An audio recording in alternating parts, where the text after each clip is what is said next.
యాకోబు తన కుటుంబముతో తన యావత్ ఆస్తిని తీసుకుని బయలుదేరి బెర్షెబాకు బయలుదేరుతున్నాడు.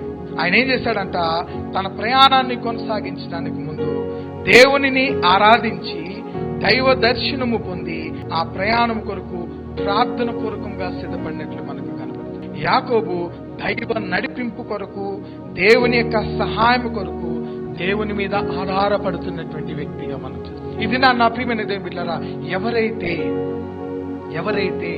దేవుని యొక్క సహాయం కొరకు ప్రార్థన పూర్వకంగా నమ్మకముగా ప్రార్థనతో మన జీవితాన్ని ప్రారంభిస్తేనంట 3 ఆశీర్వాదాలు కలిగితే ఏంటంటే, 1, జరగబో విషయములను దేవుడు యాకోబుకు బయలుపరిచాడండి. 2వది, ఆయన ప్రయాణమయ్యే మార్గమంతటిలో దేవుడు తోడై ఉన్నాడండి. 3వది, ప్రియమైన దేవుని బిడ్డలారా, తోడుగానే మాత్రమే కాదు గాని ఐగుప్తికి వచ్చిన తర్వాత దేవుడు ఈయనకి ఏం వాగ్దానం చేస్తాడంటే, ప్రయాణము ప్రారంభములే మరలా నేను నీ దేశమునకు తిరిగి తీసుకుని వస్తానంటే. దేవుని యందు విశ్వాసముంచి, దేవుని యందు నమ్మకత్వాన్ని కలిగి తమ జీవిత ప్రయాణమును కొనసాగించినటువంటి యాకోబు జీవితంలో ఈ ఆశీర్వాదాలు కలగగా, నీవు నేను దేవుని యందు విశ్వాసం ఉంచితే మన జీవితంలో ఆశీర్వాదాలు చూడలేమా ప్రియమైన దేవుని?